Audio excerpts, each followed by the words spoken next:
सगळ्यात पहिले real academy आणि रिअल अल्युमनाय दोघांनाही धन्यवाद की आताची जी काळाची गरज आहे ती ओळखून ह्या महत्त्वाच्या विषयावर आज तुमच्याशी संवाद साधण्याची संधी दिली त्याच्याबद्दल खूप खूप धन्यवाद।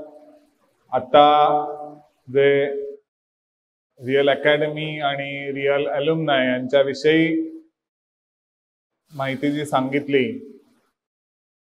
त्याच्यावरनं एक गोष्ट आठवली। काही पहिले तर रिअल अकॅडमीला 18 वर्ष पूर्ण झाली आहेत, त्याच्याबद्दल अकॅडमीला सुद्धा माझ्या खूप खूप शुभेच्छा। आणि रिअल अल्युमनाय जे काही कार्य करत आहे ते ऐकल्यानंतर मला एक गोष्ट आठवली, ती म्हणजे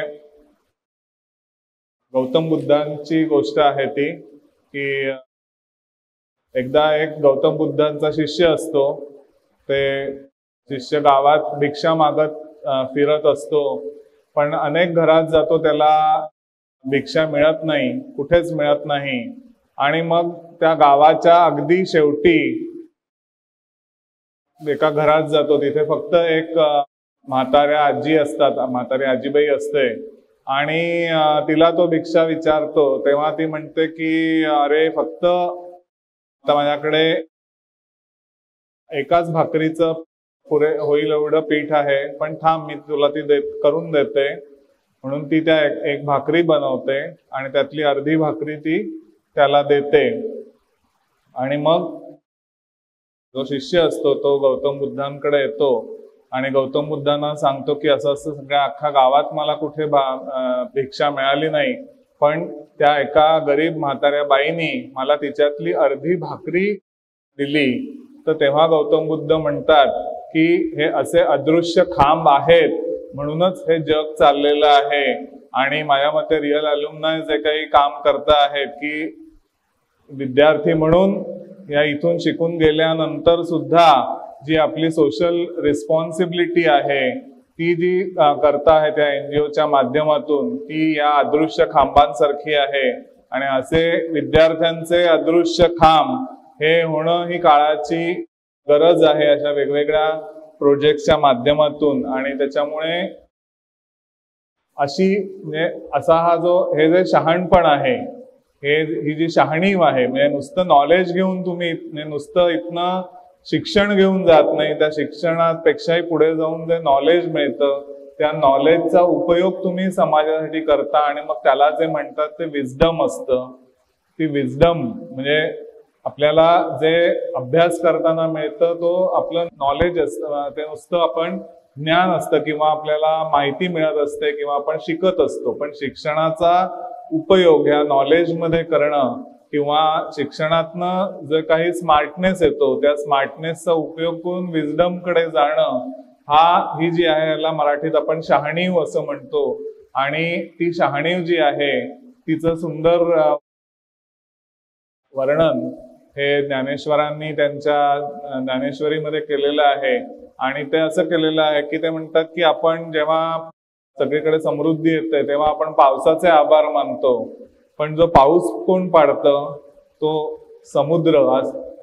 समुद्र पाडतो, कारण समुद्रातनं पाण्याची वाफ होते आणि त्याच्यातनं तो ढग निर्माण होतात आणि तिथनं पाऊस पडतो। पण त्या समुद्राचे आपण कधी आभार मानत नाही, आपण त्या फक्त पावसाचे आभार मानतो, कारण तो पाऊस त्याचा स्मार्टनेस दाखवतो। जो समुद्र असतो तो शहाणा माणसासारखा असतो, तो काही न बोलता त्याचं काम करत असतो। त्याच्यामुळे असे काही न बोलता काम करणारे जे काही असे NGOज आहेत त्या NGOज ची आज खूप गरज आहे आणि रिअल अल्युमनाय त्याच्यात भाग घेत आहे, ही खूप चांगली गोष्ट आहे। आणि आज आपल्या आता स्मार्टनेस आणि विजडम याच्यावर आपण बोलत असताना आपल्या सगळ्यांच्या हातात जे काय आहेत ते आज म्हणजे साधे मोबाईल फोन सुद्धा राहिलेले नाही, ते आता स्मार्टफोन झालेले आहेत। आणि स्मार्टफोन म्हणजे की त्याच्यात सगळंच आहे, नुसते फोन नाही आहेत, फोन बरोबर सगळ्याच गोष्टी त्याच्यात अवेलेबल आहे। सोशल मीडिया आहे, गुगल आहे, काही आहे, म्हणजे माहितीचा पूर्णपणे सगळा स्फोट, त्या माहितीचा समुद्र जवळजवळ त्याच्यामध्ये आहे। पण मग आपण त्याच्यात वाहून जायचं का फक्त त्या लाटांमधनं थोडंफार पोहत जाऊन पुन्हा किनाऱ्याला यायचं, हे कसं यायचं ते आपण शिकायचं. नाही तर नुसतंच आपण त्या लाटांवर स्वार होऊन नुसत्या आतमध्ये जर पूर्णपणे त्या समुद्रात खेचले गेलो तर काय होतं याची हेही आपण बघणार आहोत. मग ते जर खेचलं जाऊ नये असं होत असेल तर त्या समुद्रात खेचलं न जाता वेळीच किनाऱ्यावर कसं यायचं. तुम्ही सगळे अलिबाग करा, समुद्राच्या किनारी राहता, त्याच्यामुळे मी हे काही सांगण्याची वेगळी गरज नाहीये की समुद्र जसा शांत आहे तसाच तो धोकादायक पण आहे की पटकन कधी आत खेचले जाऊ शकतो. तर त्याच्यामुळे किनाऱ्यावर राहून कसं छान राहायचं आणि त्या लाटांचाच कसा थोडाफार छान आनंद घ्यायचा, तर ते आज आपण बघायचं आहे. तर प्रत्येक गोष्टीला यूज म्हणजे चांगला वापरही असतो आणि त्याचा गैरवापरही होऊ शकतो. तर त्याची ही काही उदाहरणं आहेत की आता ही जी पहिली बाटली आहे, वर 2 बाटल्या दाखवल्यात, एका सिरप आहे. कुठच्याही कफ सिरप मध्ये तुम्ही कफ सिरप सगळ्यांनी घेतलं असेल, आपल्या जेव्हा जेव्हा खोकला येतो तेव्हा आपण कफ सिरप घेतो. त्या कफ सिरप मध्ये अल्कोहोल असतं, पण तेच अल्कोहोल पूर्ण खूप स्वरूपात घेतलं की त्याचं ते नुकसानकारक असतं. दारू जी असते ती नुकसानकारक असते. त्याचबरोबर ही जी आहे खसखस आहे, ते खसखस जी आहे ती आपण खाद्यपदार्थांमध्ये वापरत असतो. अनेक सगळे जे काही गोड पदार्थ करतो, गुलाबजाम करतो किंवा आणि काही कुठचेही गोड पदार्थ करतो त्याच्यात खसखस ही वापरतो. आणि मग ती म्हणून मग आपल्याला गुलाबजाम खाऊन झाल्यानंतर किंवा कुठचेही मिठाई खाऊन, गोड पदार्थ खाऊन झाल्यानंतर छान जी झोप लागते मस्त. आता थोड्या वेळात गुलाबजाम पोटात गेल्यानंतर 1-2 तासात मस्त आपल्याला जांभई यायला लागतात आणि झोप यायला लागते. ती कशामुळे यायला लागते? कारण या खसखस जी आहे ती खसखसच्या ज्या बिया असतात त्या अफूच्या बिया असतात आणि त्या अफूच्या बिया ह्या खसखस म्हणून वापरल्या जातात. आणि त्याच अफूचा जो पुढे अफूचा चांगला वापरही होत असतो, तो म्हणजे मॉर्फिन नावाचं औषध हे त्याच्यातनं होत असतं. आणि मॉर्फिन नावाच्या या औषधाचा उपयोग हा दुर्धर जे कॅन्सर सारखे दुर्धर रोग असतात त्याच्यामध्ये जे वेदना होतात त्या वेदना कमी करण्यासाठी, कुठच्याही दुर्धर वेदना असतात त्या कमी करण्यासाठी ह्या मॉर्फिनच्या औषधाचा उपयोग होत असतो. आणि पण तेच अफीम, तेच अफू जेव्हा भेसळयुक्त प्रमाणात आपण वापरतो तेव्हा त्याला ब्राऊन शुगर असं म्हणतात. आणि ते व्यसनाचा तो अंमली पदार्थ आहे. दारू म्हणजे औषधा स्वरूपात दारूचा उपयोग छोट्याशा स्वरूपात केला तर ते कफ सिरप मध्ये औषधी स्वरूपात होतं. अगदी इव्हन आता काही वर्षापूर्वी जेव्हा आपण सगळे कोरोनाचा अनुभव घेतला, कोविडचा अनुभव घेतला, त्या कोविडमध्ये आपण काय करत होतो? सतत हात कशाने धुवत होतो? सॅनिटायझर्सनी. तर त्या सॅनिटायझर्स मध्ये काय होतं? तर ते अल्कोहोलच असायचं. तर ते अल्कोहोलचा उपयोग हा औषधीने योग्य प्रमाणात केला तर तो औषधासारखा असतो. अफूचा उपयोग योग्य प्रमाणात केला तर तो खाद्यपदार्थात किंवा औषधांमध्ये, पेनकिलर सारख्या औषधांमध्ये होत असतो. परंतु जेव्हा त्याचा गैरवापर होतो किंवा त्याचा अतिरेकी प्रमाणात किंवा भेसळयुक्त प्रमाणात वापर होतो तेव्हा त्याचे अंमली पदार्थ होतात. म्हणजे कुठच्याही पदार्थाचा, म्हणजे खाण्याच्या पदार्थापासून औषधापर्यंत छान उपयोग होऊ शकतो जर आपण त्याचा योग्य वापर केला तर. आणि नाही केला तर मग दारू किंवा या ब्राऊन शुगर सारखा अंमली पदार्थ त्याच्यातनच तयार होतात. आणि मग त्याच्यामुळे काय होतं? तर दारूमुळे तुम्हाला सगळ्यांना माहिती आहे की लिव्हरवर परिणाम होतो, लिव्हरला सूज येते, लिव्हरचा कॅन्सर निर्माण होऊ शकतो किंवा पोटात पाणी होणं, कावीळ होणं अशा पद्धतीचे लिव्हरचे परिणाम होतात. एन्सेफॅलोपॅथी म्हणजे मेंदूवर परिणाम होतो की पूर्णपणे स्मरणशक्तीवर परिणाम होतो. म्हणजे मला आठवतंय की माझ्याकडे अक्षरशः 37 वर्षाचे गृहस्थ आले होते आणि त्यांची स्मरणशक्ती गेलेली होती. कारण गेल्या काही वर्षापासून, म्हणजे त्या 37 वर्षाचं त्यांचं तेव्हा वय होतं, पण त्याच्या आधी अनेक वर्षापासून ते दारू घेत होते आणि दारू पीत असल्यामुळे त्यांच्या मेंदूवर परिणाम होऊन त्यांची स्मरणशक्ती ही वयाच्या 37व्या वर्षी कमी व्हायला लागलेली होती आणि इतकी कमी नंतरच्या 2-4 वर्षामध्ये ती इतकी कमी कमी होत गेली की त्यांना त्यांचे नातेवाईक सुद्धा मुलीला बायकोला सुद्धा ते ओळखनासा झाला तो माणूस, इतकी त्याची अवस्था झालेली होती. ब्राऊन शुगर किंवा हा जो ब्राऊन शुगर सारखा पदार्थ आहे हा स्मोकिंगच्या स्वरूपात नाही ओढता येतो किंवा चेझिंग करतात किंवा त्याची इंजेक्शन कुठेही टोचली जातात. ती इंजेक्शन कुठेही टोचल्यामुळे एड्स सारखे HIV सारखे विकार होऊ शकतात. तर स्मोकिंग केल्यामुळे निमोनिया सारखा लंगवर म्हणजे आपल्या फुफ्फुसांवर परिणाम होत असतो.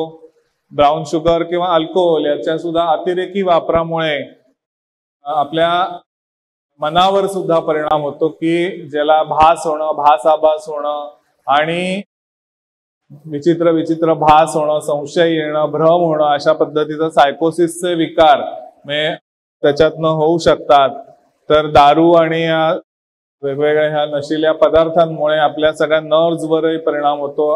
म्हणजे हाताला पायाला मुंग्या येणं किंवा झिंझिण्या येणं आणि बधीर होणं वगैरे अशा पद्धतीचे जे काही चालायला त्रास होणं, तोल जाणं, अशा पद्धतीचे परिणाम हे दुष्परिणाम हे होत असतात. म्हणजे थोडक्यात काय की कुठच्याही गोष्टीचा वापर आणि गैरवापर हे बघितलं आपण की वापर केला तर त्याचा खरंच चांगलाही उपयोग आहे, पण गैरवापर केला तर त्याचं व्यसन लागू शकतं आणि किंवा त्याचे दुष्परिणाम होत असतात.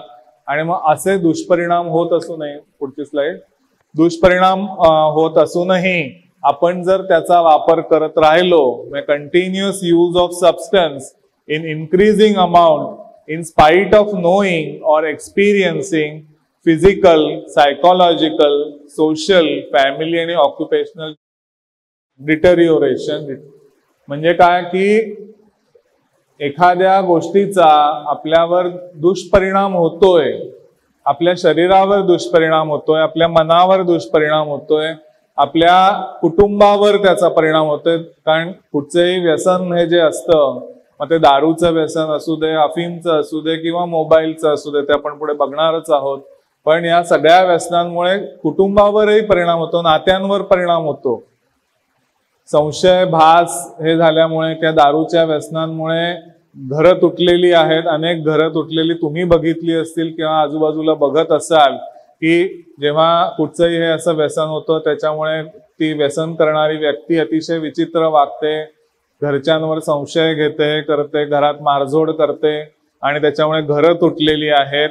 त्याच्यामुळे त्यांच्या कामावर परिणाम होतो, ते नीट काम नोकरी करू शकत नाही, कुठचाही जो काय कामधंदा करत असतील त्याच्याकडे त्यांचं लक्ष राहत नाही आणि मग त्याच्यामुळे फायनान्शियल म्हणजे आर्थिक लॉस सुद्धा होतात. आणि हे सगळं होत असतं. मनावर आणि शरीरावर काय परिणाम होतात ते मी आता सांगितलेच. तर हे सगळं असं आपल्यावर होत आहेत हे दिसत असून सुद्धा, हे कळत असून सुद्धा त्या गोष्टीचा वापर करणं जेव्हा आपण थांबवत नाही आणि त्याचा वापर कंटिन्युअसली आणि वाढत्या प्रमाणात करत राहतो तेव्हा त्याला व्यसन असं म्हणतात. मग ते म्हणून म्हटलं की हे व्यसन हे आता कुठच्याही गोष्टीचं असू शकतं. मग ते जसं मगाशी सांगितलेल्या त्या अंमली पदार्थांचं, दारू किंवा ब्राऊन शुगर किंवा अशा अनेक गोष्टी आहेत की ज्यांचं होऊ शकतं, तसंच मोबाईलचं सुद्धा होऊ शकतं. पुढे तर आता मोबाईलचं सुद्धा किंवा इंटरनेटचं सुद्धा खूप चांगल्या पद्धतीने त्याचे अनेक फायदे सुद्धा आहेत की अभ्यास करायला आज इंटरनेटचा चांगला उपयोग होतो. इंटरनेटवर अनेक चांगल्या गोष्टींची माहिती मिळते, अनेक गोष्टींची की आपल्याला माहित नसलेल्या कुठच्याही गोष्टी आपण गुगलवर किंवा अनेक कुठच्या सर्च इंजिनवर जाऊन आपण त्याची माहिती घेऊ शकतो आणि ती माहिती आपल्याला होत असते. त्याच्यामुळे अभ्यासासाठी नक्कीच इंटरनेटचा उपयोग होतो. त्याच्यामुळे संशोधनासाठी सुद्धा उपयोग होतो.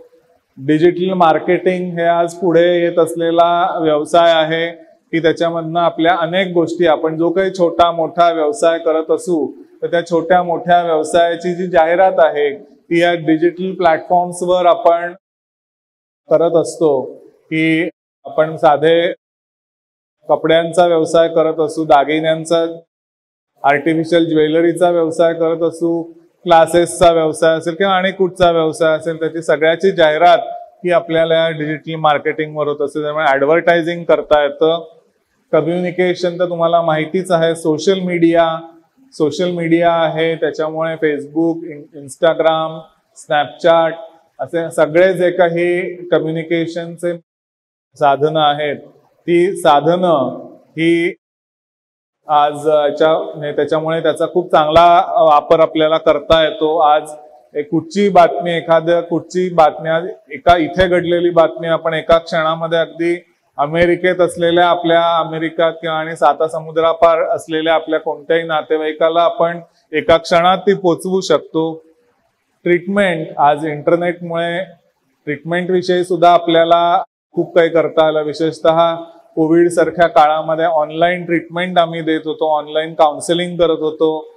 ऑनलाईन प्लॅटफॉर्म मधनं झूम किंवा या प्लॅटफॉर्मवरून पेशंटशी बोलून किंवा पेशंटना त्यांच्याशी बोलून त्याप्रमाणे आज ट्रीटमेंट देता येते. म्हणजे हा जो सगळा टेलिमेडिसिन किंवा हा जो भाग आहे, हा सगळा प्रकार जो डेव्हलप झालेला आहे तो या इंटरनेटच्या उपयोगामुळे झालेला आहे. तर असे अनेक उपयोग आहेत इंटरनेटचे, पण त्याचबरोबर त्याचा जर सातत्याने वापर केला किंवा गैरवापर केला, अतिरेकी प्रमाणात वापर केला, तर मग त्याच्यामुळे आपल्या एकाग्रतेवर परिणाम होतो, आपल्या स्मरणशक्तीवर परिणाम होतो आणि मग त्याच्यामुळे आपल्या शैक्षणिक प्रगतीवर परिणाम होतो आणि मनावरही परिणाम होतो. मग चिडचिड होणं किंवा खूप चिंता वाटणं, नैराश्य येणं किंवा असे अनेक दुष्परिणाम हे आपल्या मनावरही होत असतात.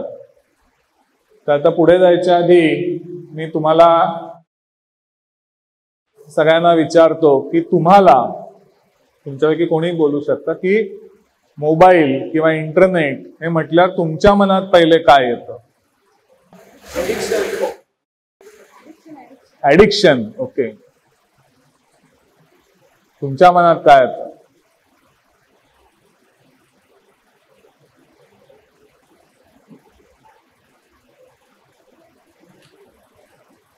मोबाईल, इंटरनेट असं म्हटलं तुमच्या मनात पहिलं काय येतं?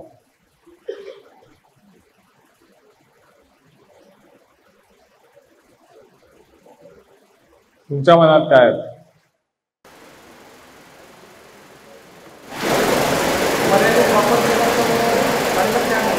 नाही, एकच शब्द सांगा, एक शब्द फक्त. ऍडिक्शन. तुमच्या मनात काय येतं?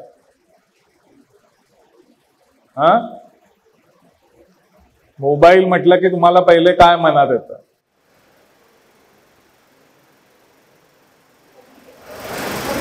कम्युनिकेशन. तर मग आता समजा मी सांगितलं की हा मोबाईल आता 24 तास आपल्याला बंद ठेवायचा आहे, 24 तास कोणीच मोबाईल वापरायचा नाहीये, मग तुमच्या मनात काय येईल? तूच सांगितलं ऍडिक्शन, मग तुझ्या मनात काय येईल?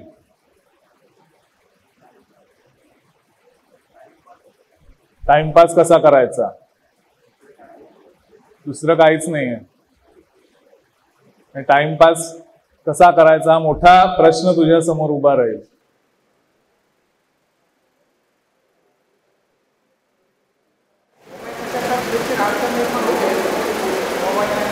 खूप अडचण निर्माण होईल.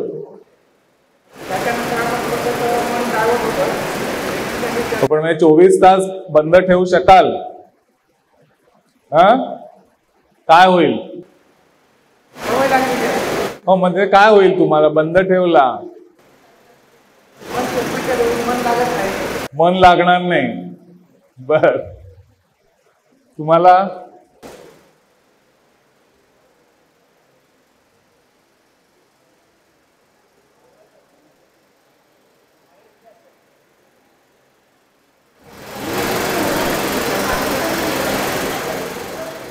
हो, पण 24 तासच सांगतोय ना मी.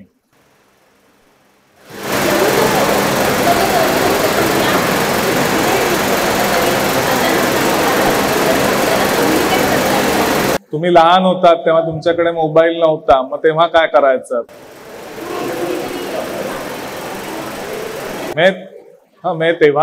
तेव्हा सुद्धा कम्युनिकेशन आपल्याला आता सारखं कम्युनिकेट करण्याची सवय झालेली आहे, मग आपल्याला अनइझी होईल. बरोबर आहे. आपण ह्या सगळ्या गोष्टींचं नुसती सवय नाही झालेली आहे, तर त्या सवयीच्या पुढे जाऊन आपण त्या सवयीच्याही पुढे गेलेलो आहोत, की नुसती सवय नाही झालेली आहे. आज आपल्याला एखाद्या गोष्टीची सवय असणं म्हणजे काय असतं, की ती गोष्ट केल्याने आपल्याला छान वाटत असतं, पण ती गोष्ट नाही केली तर आपल्याला थोडंसं विचित्र वाटतं किंवा थोडंसं हे वाटतं, की म्हणजे आपल्याला रोज सकाळी उठून आपण दात घासतो किंवा जे सगळे काही गोष्टी प्रातर्विधिक या सगळ्या गोष्टी करतो, एखाद दिवशी त्या तसं नाही केलं तर लगेच आपल्याला विचित्र वाटतं. बरोबर आहे, थोडं ऑड वाटतं. पण त्याही पुढे जाऊन आपण काय फक्त थोडा वेळ दात घासायला मिळाले नाहीत, समजा उशीर झाला, तर आपण काही लगेच अस्वस्थ होत नाही. बरोबर आहे. पण आज तुम्ही सगळे म्हणताय, छोटी मुलं पण म्हणतायत, मोठी माणसं पण म्हणतायत, सगळेच म्हणतायत की मला अस्वस्थ होईल, अस्वस्थ वाटेल, मन लागणार नाही. बरोबर आहे. मनाची चिडचिड होईल किंवा अस्वस्थ वाटेल, कम्युनिकेशन नाही केलं तर कसं होईल, म्हणजे आपण जगापासून तुटल्यासारखी जणू काही एक भावना होईल, असं आपल्या सगळ्यांना वाटतं आहे. म्हणजेच आपण या गोष्टीचा या मोबाईलचे कसे गुलाम होत चाललेलो आहोत हळूहळू. अगदी मी ऍडिक्ट हा शब्द जो आहे, ऍडिक्शनच्याच समानार्थी शब्द आपण गुलाम म्हणूया, तर हळूहळू आपण त्या गोष्टीकडे चाललेलो आहोत. मग हे आपण सगळं टाळायला पाहिजे, तर ते कसं टाळायला पाहिजे ते आज आपण बघणार आहोत. पुढचं तर आपण व्हिडिओ बघा.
तर या व्हिडिओवरून तुम्हाला कल्पना आलीच असेल की जर असेच गुलाम आपण त्या मोबाईलचे होत गेलो तर आपण आपल्याच अशी वेळ सुद्धा येऊ शकेल की कदाचित आपण आपल्या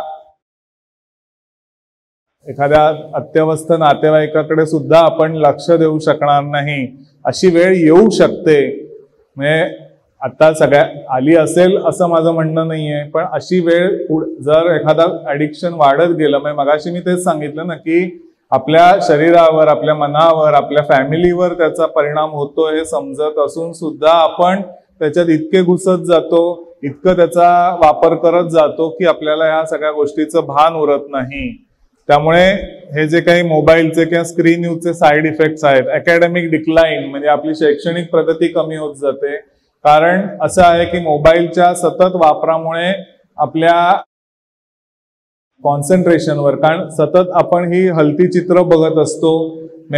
सुरुवात कुठे होते, कालच एका कार्यक्रमाला मी गेलो होतो, तिथे एक आमच्या कार्यक्रम सुरू होण्याआधी गप्पा चालल्या होत्या, तेव्हा एक ते सांगत होते की एका हॉटेलमध्ये ते गेले होते, बसले ते बाहेर, ते उभे होते आणि आणखीन पण एक फॅमिली आलेली होती, त्यांचा छोटा मुलगा होता आणि त्यांचा आतमध्ये नंबर लागायला वेळ होता म्हणून ते बाहेर होते.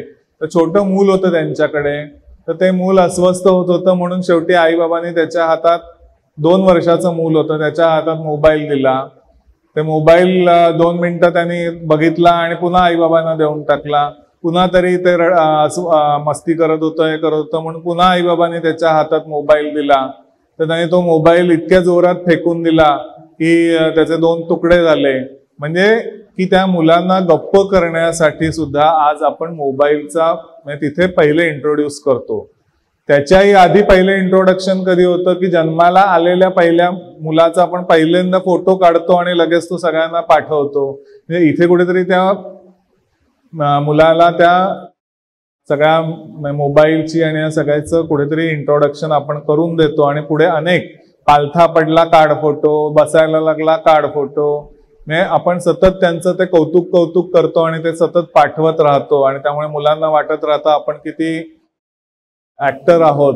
एखाद्या ऍक्टरला कसं आपण सारखे फोटो कॅमेऱ्याच्या पुढे जायचे असं, तशी आपण ही सवय मुलांना लहानपणापासून लावतो. खायला भरवायला आपण त्यांना कार्टून लावून देतो, किंवा काही करायचं असेल, आपल्याला वेळ नसेल, आपल्याला आपली कामं करायची असतील, आपण त्यांना मोबाईलवर काहीतरी बघायला देतो, कारण आपल्याला शांतपणे काम करता यावं. आणि इथून कुठेतरी त्या सगळ्याचं ऍडिक्शन हे सुरू होतं. आणि सतत या हलत्या डुलत्या गोष्टी बघितल्यामुळे मेंदू हा स्थिर राहत नाही, चंचलपणा येतो, एका जागी स्थिर होत नाही. आणि मग जर कॉन्सन्ट्रेशन नाही झालं तर मग स्मरणशक्ती कशी होणार? कारण स्मरणशक्तीसाठी काय लागतं, पहिले रजिस्ट्रेशन व्हावं लागतं. ते गोष्टी रजिस्टर झाल्या मनात तर पुढे जाऊन त्या लक्षात राहतात, त्या लॉंग टर्म मेमरीमध्ये जातात. आणि त्याच्यामुळे मेमरीवर परिणाम झाला तर अर्थातच परीक्षेमध्ये किंवा याच्यामध्ये उत्तरं आठवत नाहीत आणि त्याचा परिणाम हा मार्कांवर होत असतो. त्याच्यामुळे किंवा अभ्यास करताना दुसरे म्हणजे सतत जे काही मोबाईलवर, म्हणजे आता अनेक हल्ली पालक मुलांना माझ्याकडे घेऊन येतात, ते हेच सांगतात की अभ्यास करताना सुद्धा जे काही मोबाईलवर बघितलेलं असतं त्या गोष्टी सारख्या आठवत राहतात आणि त्याच्यामुळे मग अभ्यासावर परिणाम होतो. आणि अर्थातच या सगळ्यामुळे मी जसं म्हटलं की मोबाईल थोडा वेळ नाही मिळाला तर अस्वस्थ व्हायला होतं, चिंता वाटायला लागते, चिडचिड व्हायला लागते, बेचैनी व्हायला लागते. ती बेचैनी म्हणजेच अँझायटी आहे. एकटेपणा, सतत एकटं राहावं असं वाटतं की मी आणि माझा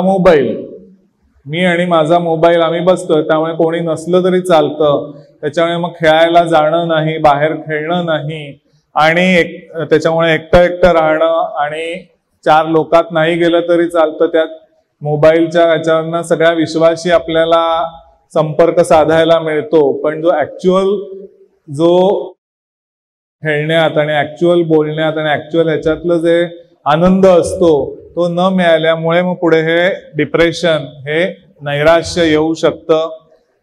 झोपेवर परिणाम होतो. म्हणजे आजकाल रात्री जागून त्याच्यावर युट्यूबवर शॉर्ट्स बघणं, रील्स बघणं, आणि ते रील्स आणि शॉर्ट्स या गोष्टी तर अशा आहेत की त्या सतत अथांग सागरासारख्या आहेत की लाटांवर लाटा येतच राहतात. न थांबणारी गोष्ट आहे रील्स ही. त्याच्यामुळे आपण त्याच्यात वाहत जात राहतो आणि मग कुठे थांबावं ते कळत नाही. रात्र 2 वाजले 3 वाजले तरी सुद्धा हे बघणारे लोक आहेत, मुलं आहेत की ज्याच्यामुळे त्यांच्या झोपेवर परिणाम होतो आणि मग अर्थातच उशिरा झोपल्यामुळे उशिरा उठणं आणि त्या सगळ्यामुळे पूर्ण इव्हन शरीरावर सुद्धा परिणाम होतो की सततच्या उशिरा झोप, उशिरा खाणं आणि सगळ्या गोष्टी झाल्यामुळे मग पित्त वाढणं किंवा या सगळ्या गोष्टी होतात आणि त्याच्यामुळे पुन्हा झोपेवर परिणाम होतो. पित्त वाढल्यामुळे पुन्हा राग येणं किंवा चिडचिड होणं या सगळ्या गोष्टी होतात. नात्यांवर परिणाम होतो कारण कोणाशी संवादच राहत नाही, एकमेकांशी आपला संवादच राहत नाही. म्हणजे कोविडच्या काळात तर या मोबाईलच्या अतिवापरामुळे लग्न तुटलेली म्हणजे आम्ही पाहिलेली आहेत, अनेक डिवोर्स झालेले आम्ही बघितलेले आहेत.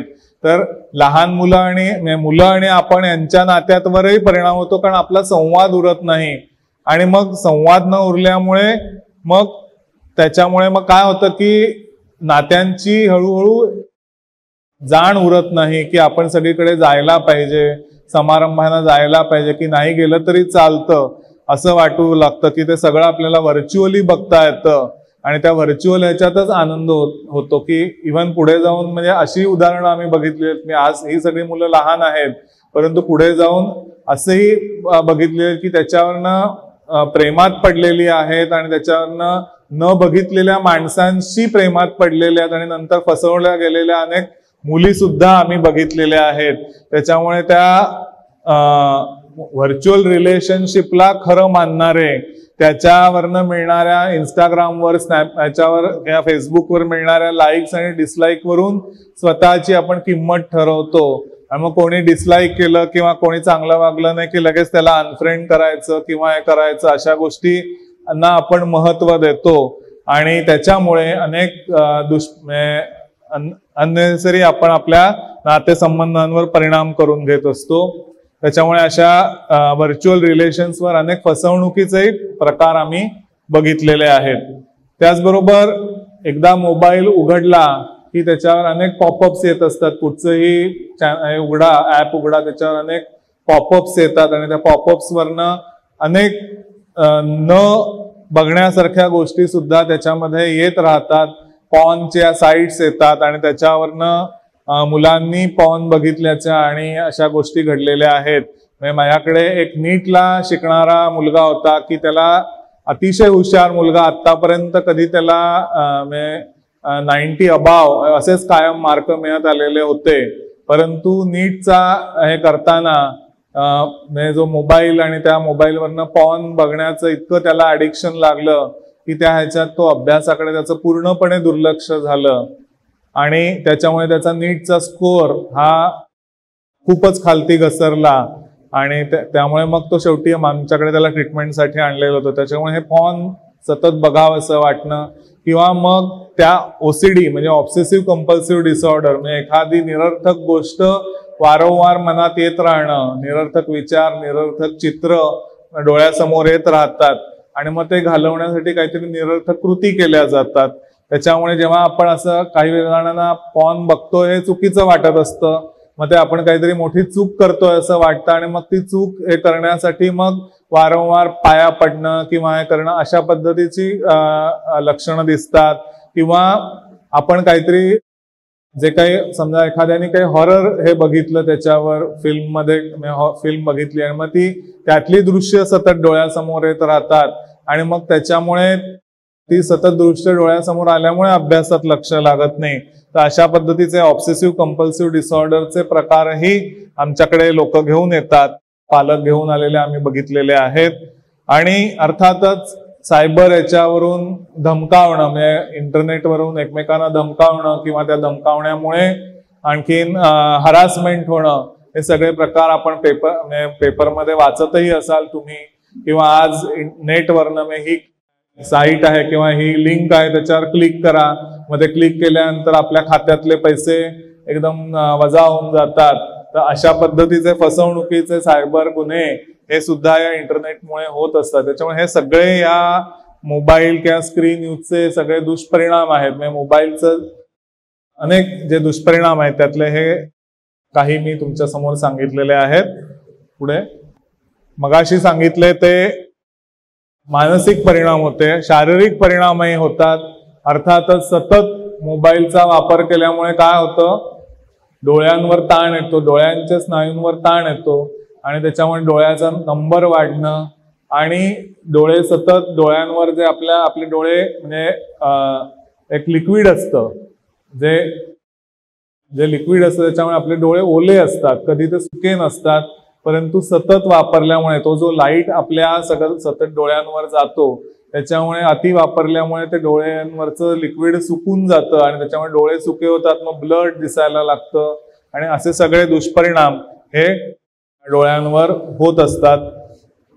एका जागी सतत बसून राहणं किंवा अशा पोझिशन मध्ये तो मोबाईल झोपायचा आणि मोबाईल असा धरून बघायचा, त्या वेड्या वाकड्या कुठच्याही सतत असं बघायचं, त्याच्यामुळे हा मणक्याचा हा भाग सगळ्यावर किंवा हाताचे स्नायू या सगळ्यांवर एक प्रकारचा ताण येतो आणि त्याच्यामुळे मग पाठ दुखायला लागणं, मान दुखायला लागणं, स्पॉन्डिलोसिसचे जे काय असे प्रकार असतात तो सगळ्या दुष्परिणाम जे होतात किंवा मग स्नायू दुखावले जाणं, या स्नायूंवर ताण येऊन सतत मान दुखणं, डोकं दुखणं किंवा पाठ दुखणं, अशा पद्धतीची जे हे आहेत ते दुष्परिणाम हे एवढ्या लहान वयापासून मुलांना होऊ शकतात किंवा होऊ लागलेले आहेत.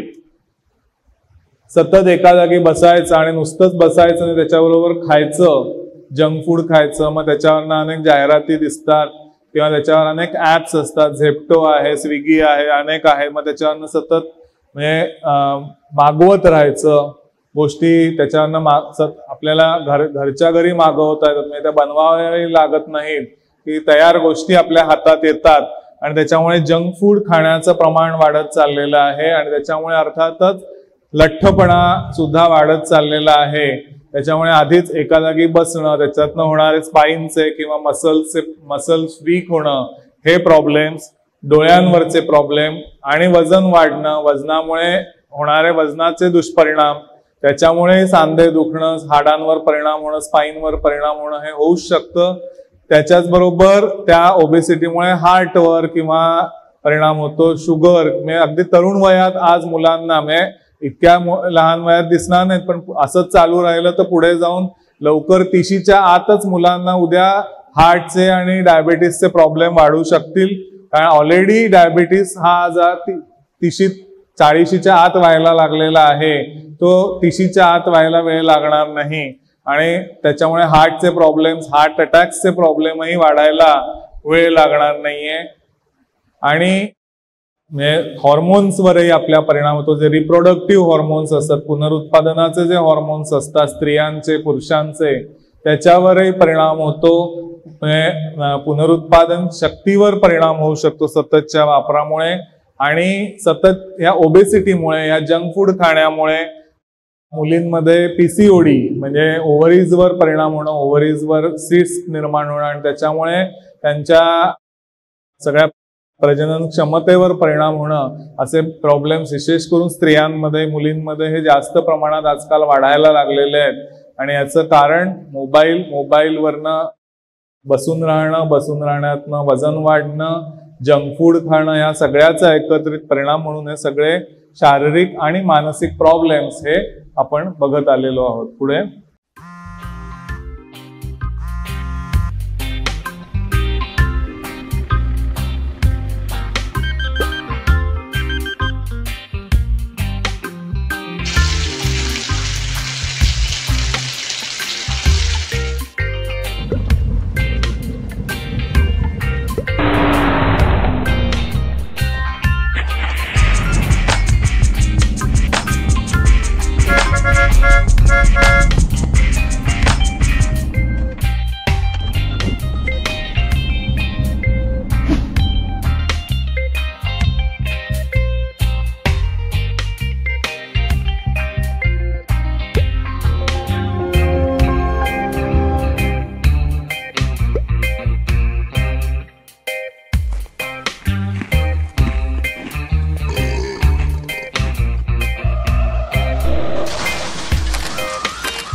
Mobiles are awesome but not as awesome, कारण त्याच्यामुळे तुमचं लाईफ हे रुईन होऊ शकतं. किती ॲडिक्शन म्हणजे नक्की काय, तर हे होतं की उठता बसता आंघोळ करता ड्रायव्हिंग करता जेव्हा तुम्ही सतत त्याचा वापर करता तेव्हा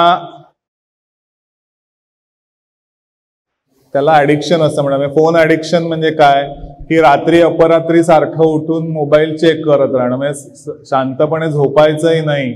आणि जसं काही आपण डॉक्टरच आहोत आणि आपल्याला केव्हाही इमर्जन्सी कॉल येणार आहे पेशंट ऍडमिट झाल्याचा, आणि त्याच्यामुळे रात्री अपरात्री पण मोबाईल चेक करणं, रात्री अपरात्री पण एकमेकांना उगाचच काही कारण नसताना काही व्हॉट्सअपचे मेसेजेस फॉरवर्ड करणं, असं जर आपण करत असू, किंवा मगाशी सांगितलं जसं की उशिरापर्यंत त्याच्यावर काही वेब सिरीज बघत राहणं किंवा युट्यूब शॉर्ट्स आणि रील्स बघत राहणं, असं जर आपण करत असू आणि त्याच्यामुळे 12, 1, 2 वाजेपर्यंत तर झोपत नसू, तर नक्कीच तो हे आहे की जरा मोकळं राहिलं की सारखं मोबाईल चेक करायचा. म्हणजे आजकाल अगदी सिनेमा बघायला आले लोक तरी सुद्धा एकीकडे मोबाईल बघणं चालू असतं. म्हणजे सिनेमा एवढा तुम्ही तिकीट काढून सिनेमा बघायला आलेले असता, नाटक बघायला आलेले असता, पण तरी सुद्धा साईड बाय साईड ते मोबाईल चेक करणं हे सतत चालू असतं. आणि असं जर करत असू किंवा सारखा आपला फोन व्हायब्रेट तर होत नाही ना, सायलेंटवर आज सगळ्यांनी ठेवलाय,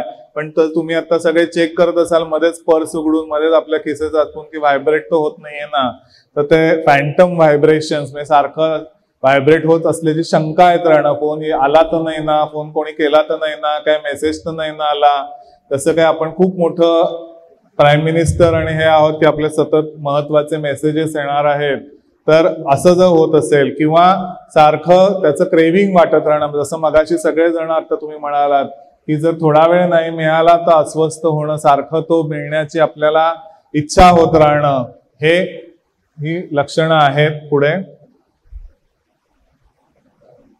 की सतत त्याच मोबाईलचा विचार येणं किंवा सतत तो वापरावासा वाटणं, आणि त्याचा टॉलरन्स म्हणजे थोडा वेळ वापरून मन भागत नाही, हळूहळू ते आणखीन जास्त वेळ वापरावासा वाटणं, हे जे आहे त्याला टॉलरन्स असं म्हणतात. की तो मोबाईलचा वापरायचा वेळ हा हळूहळू वाढत जातो आणि मग तो कमी करण्याचा जरा जरी विचार केला तरी त्याच्यावर आपला कंट्रोल राहत नाही. मग कितीही त्याचा त्रास होत असला, किती अभ्यासावर परिणाम होत असला, कितीही त्याच्यामुळे मार्क कमी मिळत असले तरी तो मोबाईल वापरावासाच वाटतो. जरा कोणी नाही म्हटलं, आई बाबांनी नाही म्हटलं तरी सुद्धा आपल्याला राग येतो, चिडचिड होते. असं जर होत असेल की विड्रॉल सिम्पटम्स, इरिटेशन, अँझायटी, की तो जर नाही मिळाला तर अगदी खूप चिंता वाटते, अगदी निराश वाटतं की काही सुचत नाही, काही करावं असं वाटत नाही, जेवावं असं वाटत नाही, झोपावं असं वाटत नाही, चिडचिड आणि घरच्यांवर चिडचिड, फेकाफेक असं जर आपण करत असू तर तो नक्कीच ॲडिक्शनचं लक्षण आहे. पुढे मग फोन किती वापरतो विचारल्यानंतर बऱ्याचदा मुलं आमच्याकडे येतात तेव्हा किती वेळ वापरतो, तर काही नाही थोडाच वेळ वापरतो, इतकाच वेळ वापरतो. मग आई बाबा येतात तेव्हा ते सांगतात नाही हा एवढा जास्त वेळ वापरतो. म्हणजे जर असं आपण फोनच्या वापराबाबत जर आपण स्वतः खोटं बोलत असू तर तेही एक लक्षण आहे तुम्ही फोनचे ऍडिक्ट आहात याचं. किंवा कोणी घरच्यांनी तुमच्या फोनच्या अतिवापराबद्दल याच्याबद्दल काळजी व्यक्त केली तरी त्यांच्यावरही चिडचिड होणं, की हा सुद्धा हे आहे. किंवा जसं more and more time using phone, वेळ वाढतच जाणं आणि ऍक्सिडेंट होणं, इंजुरी होणं, म्हणजे इतकं की वाहन चालवताना आणि करताना सुद्धा आपण जर सारखं स्कूटर चालवताना सुद्धा लोक मोबाईल कानाला असतो किंवा असतो की स्कूटर, 4 व्हीलर काही वापरताना करताना जर आपण ते वापरत असू, ऍक्सिडेंट होऊ शकतात किंवा ऍक्सिडेंट झालेले बघितलेले आहेत. स्वतःचाही एकदा ऍक्सिडेंट छोटा होऊन गेलेला आहे असं असून सुद्धा जर आपण हे वापरत असू तर ते नक्कीच ऍडिक्शनचं लक्षण आहे. त्याच्यामुळे सोशल लाईफवर परिणाम होणं, की त्याच्यामुळे आपण मोबाईलच्या वापरामुळे लोकांमध्ये न मिसळणं, आपल्या घरच्या समारंभात गेलं तरी सुद्धा तेच वापरत राहणं आणि मोबाईलमध्ये सगळ्यांनी बघत राहणं. म्हणजे मध्यंतरी पेपरमध्ये तसा फोटो आला होता की घरातली सगळी भावंड बसलेली आहेत, आजी पण आहे, आजी आजोबा, घरातले सगळेच मोठ्यांपासून लहान माणसं सगळे एकत्र बसलेत, पण सगळ्यांचं लक्ष कुठे? प्रत्येकाच्या हातात आपापला मोबाईल आहे. म्हणजे एकत्र येऊनही जर आपण सोशल लाईफ एन्जॉय करू शकत नसू तर ते सुद्धा ऍडिक्शनचं लक्षण आहे. फोमो म्हणजे फिअर ऑफ मिसिंग आउट, म्हणजे आपण सारखं काहीतरी मिस आउट करतोय. आपलं कम्युनिकेशन काहीतरी मिस होतंय असं सारखं वाटत राहणं, किंवा आपण एखाद्या पोस्टवर व्यक्त नाही झालो तर ते काहीतरी मिस केलंय असं वाटणं. एखादी पोस्ट काहीतरी केली फेसबुकवर, याच्यावर आल्याने त्याचा रेफरन्स नाही लागला म्हणजे आपण काहीतरी मिस करतोय असं वाटणं, हे सगळं त्याचं लक्षण आहे. आणि अँगर इफ इंटरप्टेड, म्हणजे जर आपल्याला त्याच्यात इंटरप्ट केलं किंवा ते आपल्याकडनं मोबाईल काढून घेतला, बंद केला, हे केला तर चिडचिड होणं, खूप राग येणं, रागामध्ये मग फेकाफेक करणं किंवा स्वतःला त्रास करून घेणं, असेही प्रकार घडलेले मुलांनी केलेले आम्ही बघितलेले आहेत. त्याच्यामुळे असं जर होत असेल तर ते सुद्धा मोबाईल ऍडिक्शनचं लक्षण आहे. मग हे का होतात? आपण मोबाईलचे ऍडिक्ट का होतो? त्याची कारणं काय? की म्हणजे त्याचं महत्वाचं कारण आहे ते म्हणजे की एन्व्हायरमेंटल इन्फ्लुएन्स. म्हणजे घरातले सगळे, घरातच हा वापर जास्त असेल, सगळेच घरातले सतत मोबाईलचा फोन अति वापर करत असाल तर अर्थातच मुलांना, म्हणून म्हटलं की लहानपणापासूनच जर आपण त्याला इंट्रोड्यूस करत असू किंवा अगदी लहानपणापासूनच जर आपण आमच्याकडे IQ टेस्ट साठी मुलांना घेऊन येतात आणि तेव्हा सांगतात अहो हुशार येतो, त्याला मोबाईल मधलं सगळं कळतं. म्हणजे आपण कौतुकाने ह्या सगळ्या गोष्टींचा उल्लेख करतो की त्याला मोबाईल मधनं सगळं कळतं, कारण लहानपणापासून आपण त्याला इंट्रोड्यूस केलेलं असतं. तर असं जर आपण हे करत असू तर लहानपणापासून जर सतत त्यांना मोबाईलला इंट्रोड्यूस केलेलं असेल तर ते ऍडिक्शन हे नक्कीच होऊन जातं. किंवा घरातलं वातावरण चांगलं नसेल, घरात सतत भांडणं असतील किंवा काही प्रॉब्लेम सतत चालू असतील, किंवा घरात कोणाला दुसरं काही ऍडिक्शन असेल तर त्या ऍडिक्शनमुळे वातावरण चांगलं नसेल, किंवा एकूण त्या ऍडिक्शनमुळे एकूणच कुठेतरी ते हेरिडिटरीली पण आहे की एखाद्या गोष्टीच्या वापरावरचा कंट्रोल न राहण्याचं जीन्स मध्येच आहे. कोणाचा दारूवर कसा कंट्रोल राहत नाही तर कोणाचा मोबाईलवरचा कंट्रोल राहत नाही असं होऊ शकतं. किंवा घरातल्या सततच्या भांडणामुळे एक डायव्हर्ट करण्याचं साधन म्हणून मोबाईलवरचे गेम्स असं बघितलं जातं आणि त्याच्यामुळे त्याचं ऍडिक्शन लागू शकतं. फोमो, जसं म्हटलं की फिअर ऑफ मिसिंग आउट, की आपण काहीतरी कम्युनिकेशन मिस करतोय, आपण सारखं काहीतरी मिस करतोय असं वाटत राहतं, काहीतरी आपलं मिस होतंय, आपल्याला लाईक्स मिस होत आहेत किंवा आपलं पोस्टवर व्यक्त होणं मिस होतंय, एखादी पोस्ट नीट कळत नाहीये. या सगळ्या भीतीतून त्याचा वापर वाढत जाणं की आपण आपल्या व्हर्च्युअल रिलेशनशिप मधून कुठेतरी मिस होतोय. त्याच्यातनं जे काही सततचं इन्स्टंट कम्युनिकेशन आणि किंवा त्या गेम्समध्ये जो काही आपल्याला इन्स्टंटली जिंकल्याचं समाधान मिळतं. एरवी आपण बाकी कुठे स्पोर्ट्समध्ये जिंकत नसू, पण त्या गेम्समध्ये जर आपण जिंकत असू तर आपण तेवढं विजयी झाल्याचं आपल्याला आनंद मिळतो आणि मग त्या आनंदातून तो आणखीन खेळावा असा वाटतो. बरोबर आहे. त्याच्यामुळे जे ग्रॅटिफिकेशन मिळतं, त्याच्यामुळे जे ब्रेनमध्ये जे चेंजेस इन ब्रेन केमिस्ट्री, त्या काय होतं की तो जो आनंद मिळतो त्याच्यामुळे तो आनंदाचा जो हॉर्मोन आहे डोपामाइन, तो जास्त स्रवायला लागतो. डोपामाइन जास्त स्रवल्यामुळे, डोपामाइन हा असा हॉर्मोन आहे तो किती हे केला तरी तो वाढत जातो आणि त्याच्यामुळे ते सारखं तो डोपामाइन हवा असा वाटतो आणि मग तो सारखं हवासा वाटल्यामुळे आपण सारखं ते इन्स्टंट ग्रॅटिफिकेशन कडे जातो आणि तो मग मोबाईल सारखा हवासा वाटल्यामुळे मग त्याच्यामुळे ते ऍडिक्शन हे वाढत जातं, क्रेविंग वाढत जातं पुढे. की आपल्या ब्रेनचं जे काम चालू असतं, मेंदूचं जे कार्य चालू असतं ते वेगवेगळ्या रसायनांद्वारे चालू असतं, वेगवेगळ्या केमिकल्सद्वारे चालत असतं. तुम्ही सगळ्यांनी मुन्नाबाई MBBS मध्ये केमिकल लोचा हा शब्द ऐकला असेल. तो केमिकल लोचा म्हणजे काय, तर ते आपल्या ब्रेनमध्ये जे केमिकल डिस्टर्बन्सेस होतात त्याच्यामुळे मग वेगवेगळे प्रॉब्लेम्स होतात, मानसिक समस्या होतात.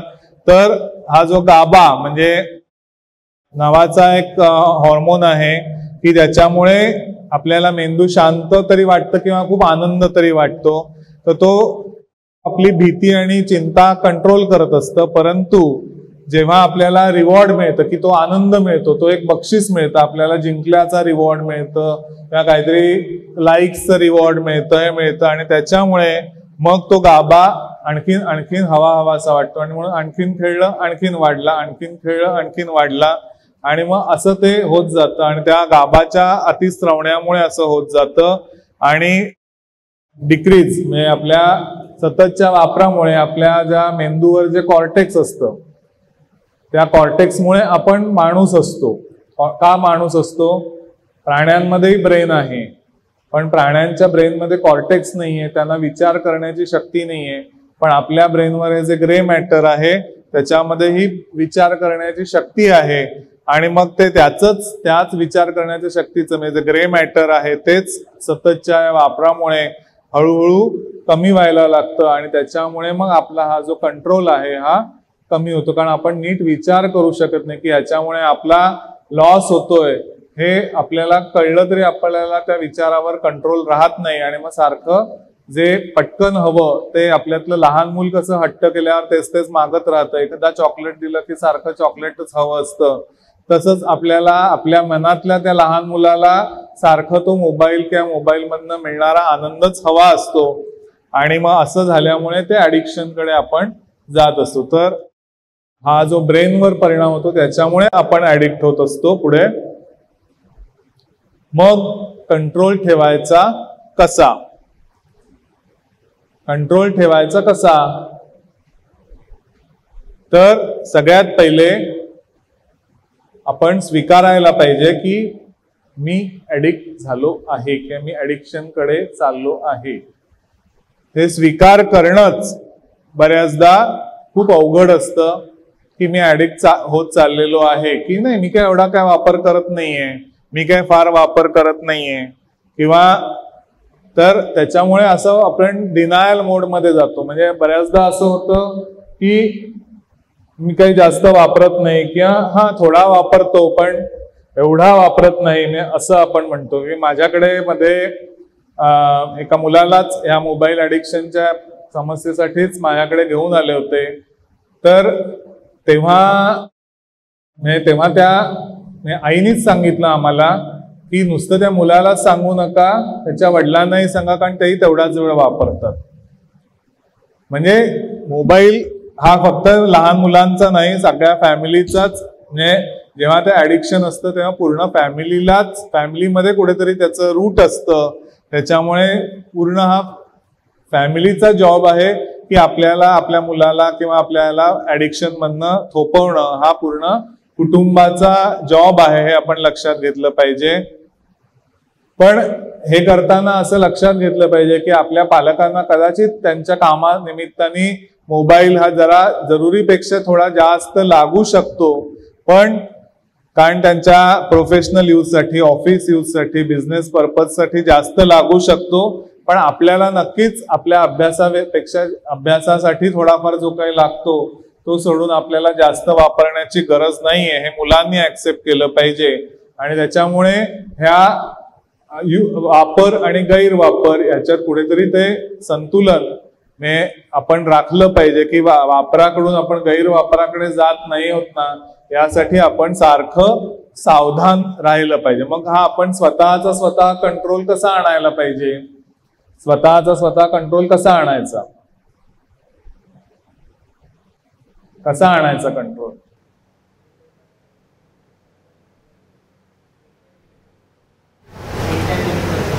स्क्रीन टाइम कमी करायचा. कसा कमी करायचा?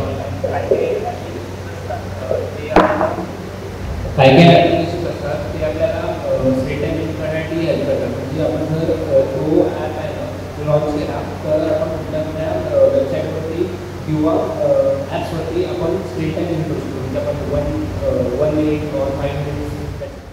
Very good. तर ही खूप योग्य माहिती सांगितली त्याने आणि खरंच तू ते वापरत असशील तर नक्कीच चांगली गोष्ट आहे. म्हणजे केवळ माहिती असून उपयोग नाही, ती माहिती इम्प्लिमेंट करणं तेवढंच गरजेचं आहे. पुढे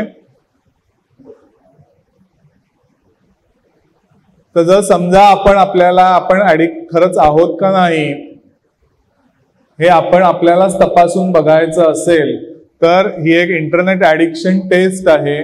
तर ह्या टेस्टमध्ये म्हणजे तुम्ही उत्तरं द्यायची आहेत की हे जे काही प्रश्न आहेत तर याच्यामध्ये तुम्ही 0 to 5 असं त्याच्यामध्ये रेटिंग आहे. स्वतःला द्यायचं की not applicable, rarely, occasionally, frequently, often किंवा ऑलवेज अशी त्याच्यात तुम्ही रेटिंग स्वतःला देऊ शकता. पुढे आणि मग तुमचे जर स्कोअर हे 0 ते 30 आले तर तुम्ही नॉर्मल लेवलवर आहात असं समजायला हरकत नाही. 31 ते 50 मध्ये स्कोअर आलाय तर तुम्ही माइल्ड लेवलचं ऍडिक्शन आहे. 50 ते 80 आलं तर मॉडरेट लेवलचं ऍडिक्शन आहे. आणि 80 ते 100च्या मध्ये आलं तर नक्कीच तुमचं सिव्हिअर ऍडिक्शन आहे. हे आपल्याला ती ऍडिक्शनची सिव्हिरिटी कळते. तर हे आपण म्हणजे आपल्याला जर आपली शंका असेल की खरंच आपण ऍडिक्ट होत चाललेलो आहोत का नाही आहोत की हे आपल्याला तपासून बघता येतं. अर्थात ही उत्तरं प्रामाणिकपणे द्यायला पाहिजेत. ती जर तुम्ही फसवून दिलीत तर तुम्ही स्वतःलाच फसवत आहात हे तुम्ही लक्षात घेतलं पाहिजे. पण बऱ्याचदा म्हणजे या टेस्टचा खूप चांगला उपयोग होतो, विशेषतः जेव्हा आपण ऍक्सेप्टन्सच्या पूर्ण लेवलवर गेलेलो नसतो किंवा ऍक्सेप्ट पूर्ण करत नसतो. अशा वेळेला जर ही टेस्ट आपण सोडवली तर आपल्याला कळू शकतं की आपण खरंच कुठच्या लेवलवर आहोत, की ठीक आहे आपण माइल्ड आहोत, मॉडरेट आहोत का काय आहोत ते कळतं. आणि मग त्याच्याप्रमाणे आपण किती कंट्रोल ठेवायचा आणि किती लेवलवर तो कंट्रोल ठेवायला पाहिजे हे आपल्याला कळू शकतं. पुढे तर मग त्याच्यासाठी आपण स्वतःसाठी काही नियम घालणं हे आवश्यक आहे की एक स्वतःचा एक टाइम डेझिग्नेट करायला पाहिजे की त्या वेळात मी कुठच्या वेळात मी फोन वापरणार नाही. तो 9 PM to 7 AM हा रात्रीचा तर नक्कीच वेळ आहे की रात्री 9 ते सकाळी 7 व्यवस्थित मी झोप घेईन. रात्री अजिबात जास्ती वेळ कोणी आम्ही वापरणार नाही. हा रूल पूर्ण फॅमिलीनी करायला नक्कीच हरकत नाही. त्याचबरोबर जेवताना किंवा करताना, अभ्यास करताना, जेवताना या वेळेला अजिबात फोन वापरणार नाही.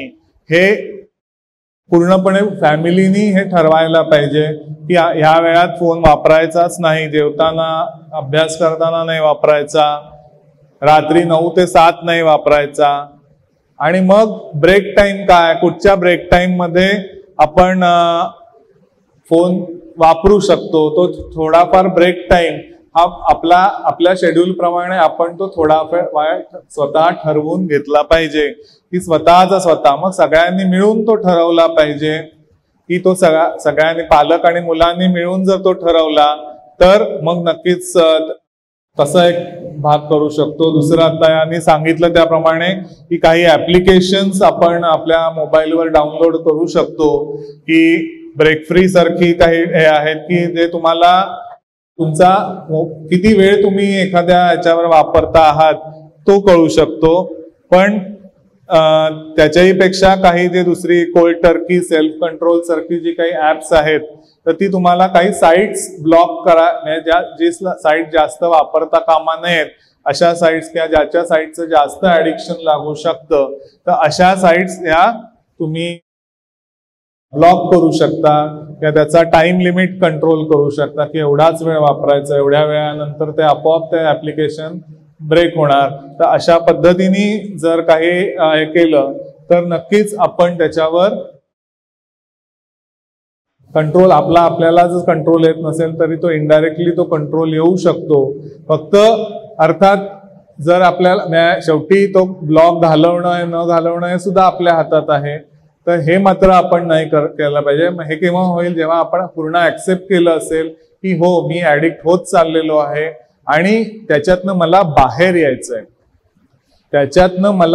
यायचंय हे जास्त महत्वाचं आहे की हे ऍडिक्शन मला लागलंय याचाच अर्थ की त्याचे माझ्यावर आता उद्या दुष्परिणाम होत आहेत किंवा होणार आहेत आणि मग त्याच्यातनं आपल्याला बाहेर यायचंय. मग त्यासाठी म्हणून आपल्याला हे टाळायचं आहे. आणि म्हणून ही जे काही हे स्वतःवर स्वतः कंट्रोल ठेवण्याचे जे हे उपाय आहेत हे मी कसोशीने पाळणार आहेत. हे जर मी कसोशीने पाळले तर मला कोणाची दुसऱ्याची मदत घ्यायची गरज लागणार नाही. पण हे केव्हा होऊ शकतं की जेव्हा तुम्ही माइल्ड लेवलवर असता किंवा थोड्याफार मॉडरेट लेवलवर असता तेव्हा हे करू शकता. पण मॉडरेट आणि सिव्हिअर लेवल असेल तर मात्र तुम्हाला नक्कीच तज्ज्ञांची मदत ही घ्यावी लागते. आणि सगळ्यात महत्वाचं आहे रिलॅक्सेशन टेक्निक्स आपण यूज करू शकतो. म्हणजे की आपल्याला जे न वापरल्यामुळे जे काही इरिटेशन येतं, जे काही बेचैनी येते, ती जर बेचैनी होऊ द्यायची नसेल तर आपण काही रिलॅक्सेशन टेक्निक्स यूज करू शकतो की जे मी तुम्हाला नंतर दाखवणार आहे. तर ती टेक्निक आपण नक्कीच वापरून वापरायची आहे की ज्याचा माइंड कंट्रोल करण्यासाठी सुरुवातीला आपली इरिटेशन, अँझायटी कमी करण्यासाठी उपयोग होतो. आणि हळूहळू जर आपण त्याचा उपयोग आपल्या श्वासाकडे लक्ष केंद्रित करण्याकडे करायला लागलो तर मग नक्कीच त्याचा उपयोग हा आपल्या कॉन्सन्ट्रेशनसाठी आणि मेमरी, अर्थात त्याच्यातनं पुढे मेमरी वाढ होण्यासाठी वगैरे होऊ शकतो. मोबाईल ॲडिक्शन हे एक म्हणजे आपण म्हणूया की एक डिप्रेशनचं सुद्धा लक्षण असू शकतं. म्हणजे डिप्रेशनमुळे मोबाईल ॲडिक्शन वाढू शकतं की काही दुसऱ्या कारणांनी मन अस्थिर झालेलं आहे. घरातल्या मगाशी जसं सांगितलं की घरातल्या प्रॉब्लेम्समुळे किंवा वैयक्तिक आयुष्यातल्या काही ताणतणावांमुळे जर मन अस्थिर झालेलं आहे, मन हे झालेलं आहे, तर मग अशा वेळेला त्या करमणुकीकडे त्या मन डायव्हर्ट करण्यासाठी आपण त्याचा वापर करायला लागतो. आणि मग जसं म्हटलं की त्याच्यातनं जो गाबा हे जास्त स्त्रवलं जातं, डोपामिन स्त्रवलं जातं आणि मग ते जे ग्रॅटिफिकेशन, तो जो आनंद मिळतो त्यातनं तात्पुरता आपल्याला आनंद मिळतो आणि मग तेच सारखं वापरत राहावं लागतं. आणि म्हणून डिप्रेशन मुळे सुद्धा डोपामिन आपलं मोबाईलचं ॲडिक्शन होऊ शकतं. म्हणजे आजकाल पूर्वी जेव्हा डिप्रेशनचे पेशंट यायचे, मग ते ॲडल्ट असू देत किंवा ॲडोलसंट तुमच्या वयाची मुलं असू देत, आम्ही झोप कमी येते का, झोप येते का नाही हे विचारायचं. तेव्हा झोप कमी येते म्हणायचे सगळे. पण आजकाल हे विचारावं लागतं की मग मोबाईल, ते झोप कमी येते तर मोबाईल किती वेळ बघता, हाही प्रश्न त्याच्यात आज ॲडिशनली आम्हाला विचारावा लागतो की जो पूर्वी 5-6 वर्षापूर्वीपर्यंत आम्हाला विचारावा नाही लागायचा. तर असं जे सगळं होतं, तर इव्हन अशाही केसेस आम्ही बघितलेल्या आहेत की मोबाईलच्या या अतिवापरामुळे म्हणजे असं झालेलं आहे की एक मुलगा होता की जो अजिबात त्याच्या खोलीतनं बाहेरच नाही यायचा. म्हणजे अगदी इतकं तो ते डीप इंटरनेट काय म्हणतात त्या डीप इंटरनेटचा वापर तो करायचा. आणि त्या डार्क इंटरनेटच्या किंवा डीप इंटरनेटच्या वापरामुळे त्याला इतकी सवय म्हणजे त्या गुलाम झालेला होता की तो दिवस त्याच्या रूम मध्ये एकाच जागी बसून ते करायचा. आंघोळ नाही करायचा, ब्रश नाही करायचा, जेवणही तिथेच. आईने येऊन जरा काही विचारलं की आईवर चिडचिड करणं, आईवर रागावणं, हळूहळू आईच्या अंगावर धावून जाणं, इतके प्रकार त्याचे वाढायला लागलेले होते की रात्री झोपायचा नाही, मग उशिरा झोपायचं, सकाळी उशिरा उठायचं. आणि मग त्याच्यामुळे त्याला इतकं हे झालं की एकदा तो चक्कर येऊन पडला. तेव्हा कळलं की त्याचं हिमोग्लोबिन पण कमी झालेलं आहे आणि त्याचं इतर अनेक विटॅमिन शरीरातले कमी झालेले आहेत. हे सगळं कळलं. मी इतका त्याच्या शरीरावर आणि मनावर त्याचा परिणाम झालेला होता. त्याच्यामुळे अशा केसेस होऊ शकतात. हे सिव्हिअर ॲडिक्शन होतं. पण अशा सिव्हिअर ॲडिक्शन मध्ये तर नक्कीच तज्ज्ञांची मदत लागते. पण माइल्ड केसेस मध्ये सुद्धा आपण स्वतः जर कंट्रोल ठेवू शकत नसू तर नक्कीच आपल्याला तज्ज्ञांची मदत लागते. मग काउन्सिलरची मदत आपण घेऊ शकतो, समुपदेशकांची मदत घेऊ शकतो किंवा आमच्यासारखे जे सायकॅट्रिस्ट मानसोपचार तज्ज्ञ आहेत, आम्ही ह्याच्यात मदत करत असतो की इंडिव्हिज्युअल थेरपी, वैयक्तिक समुपदेशन याच्यामध्ये करता येतं की याच्यामध्ये की जसं मगाशी म्हटलं की त्या मुलाला डिप्रेशनमुळे तो त्या मोबाईल ॲडिक्शन मध्ये गेलेला होता. तर मग असं काही अंडरलाईन कॉज असेल की काही जो काही प्रॉब्लेम असेल तो सॉल्व्ह करण्यासाठी मग वैयक्तिक त्याला आपण समुपदेशन करू शकतो. आणि मग त्याच्यामध्ये कॉग्निटिव्ह बिहेव्हिअरल थेरपी नावाचा थेरपीचा वापर करत असतो. म्हणजे की कसं असतं की जेव्हा आपण निराश होतो किंवा कुठच्याही ॲडिक्शन मध्ये जातो तेव्हा आपणच आपल्याला स्वतःला काही लेबल करायला लागतो किंवा आपल्याला घरचे म्हणजे पालक लेबल करतात मुलांना किंवा आपण आपल्याला लेबल करतो. किंवा म्हणजे कसं होतं की मी असाच आहे, मी असाच करणार किंवा तू असाच आहे, हा अजिबात हा ॲडिक्टच झालेला आहे किंवा हा आता बुद्धूच झालेला आहे. मी आता समजा ॲडिक्शनमुळे असं झालेलं असतं की अभ्यासात कमी मार्क मिळायला लागलेले असतात. तर मग आपण आपल्या मुलाला तू बुद्धूच झालेला आहेस, तू बथ्थडच आहेस, तू कधी काय नीट करणारच नाही अशी जर लेबल लावत असतो तर त्याच्यामुळे आणखीन त्याच्या मनावर परिणाम आणखीन वाढत जातो. किंवा तू ऐकतच नाही, स्वतः वायात जात चाललेला आहेस, अशा पद्धतीची काही लेबल आपण लावत असतो.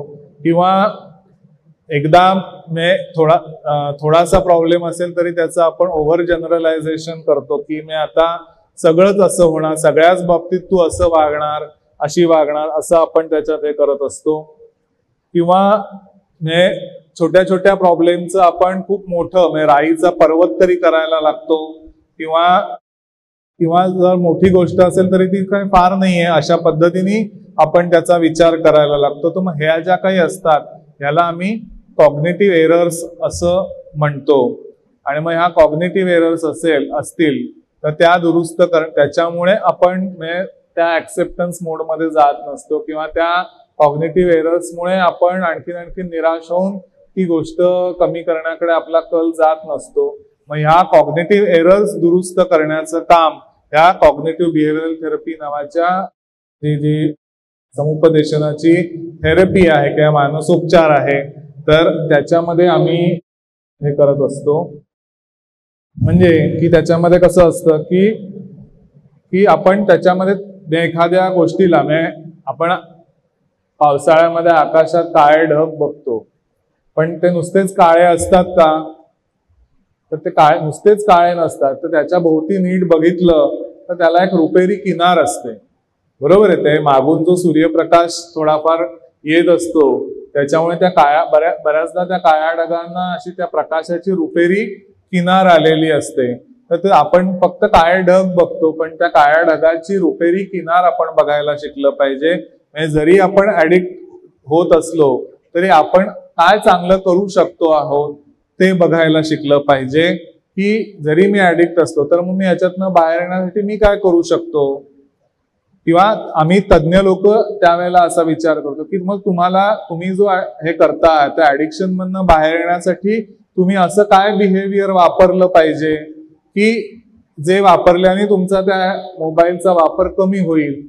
मग तुम्ही आता एखाद्याला जर चित्रकलेची आवड असेल की तो चित्रकलेमध्ये खूप चांगला असेल, त्याचं ड्रॉइंग खूप चांगलं असेल तर मग अशा वेळेला आम्ही त्यांना सांगतो की मग मोबाईलचा हा जो कमी वापर करायचा आहे पण तुम्हाला काहीतरी एंटरटेनमेंट हवी आहे, तुम्हाला काहीतरी मनाला विरंगुळा हवा आहे, मग अशा वेळेला चित्र काढा.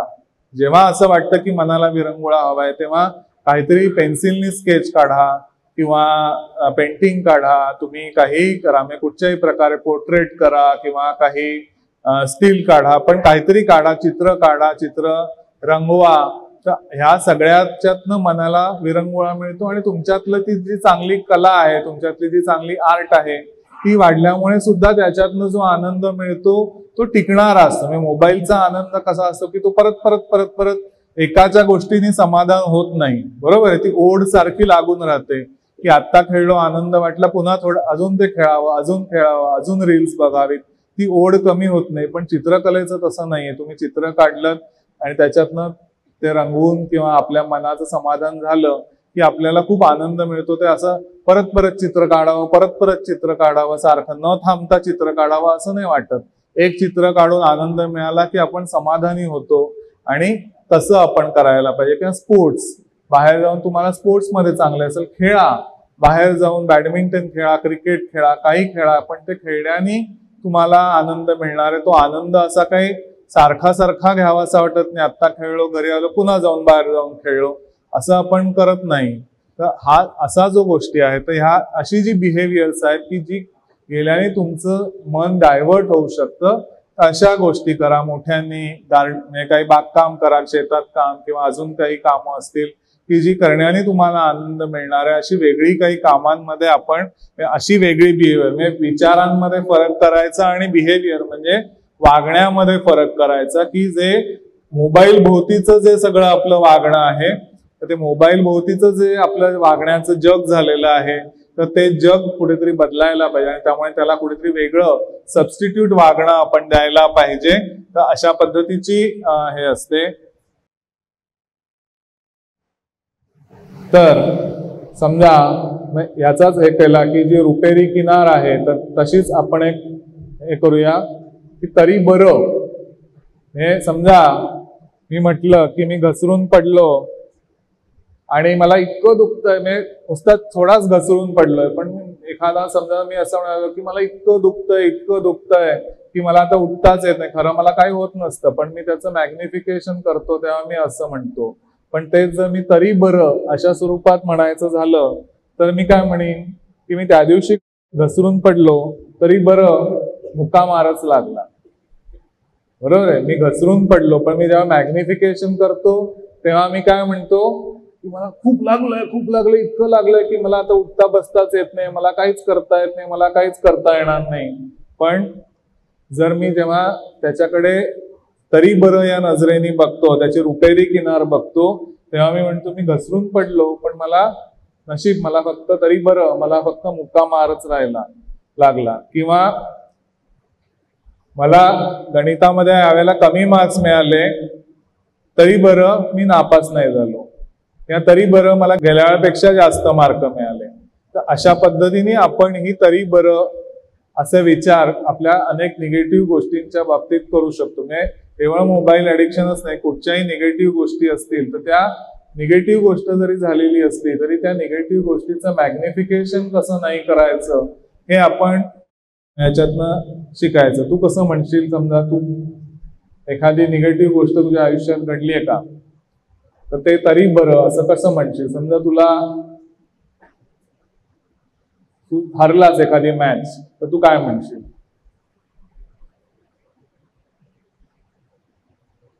तरी बरं अशा स्वरूपात ते कसं म्हणशील.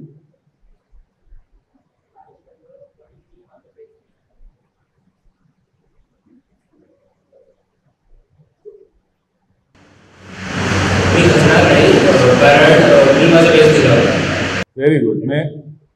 आम्ही हरलो तरी बरं, पण मी माझा बेस्ट दिला होता, मी त्याचा माझा बेस्ट परफॉर्मन्स झाला. बरोबर आहे, तेव्हा मी माझ्या परफॉर्मन्स बाबत हॅपी आहे. समजा तू चित्र काढलं आणि तुला ते आवडलं नाही, तर तू काय तरी बरं असं हे कसं म्हणशील. Very good.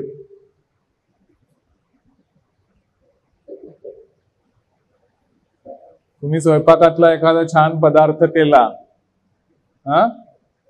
तो स्वयंपाकातला छान पदार्थ केला, पण तुम्ही जेवढ्या प्रमाणात केला तेवढ्या प्रमाणात तो लोकांनी खाल्ला नाही, तरी मग तरी बरं कसं म्हणाल तुम्ही.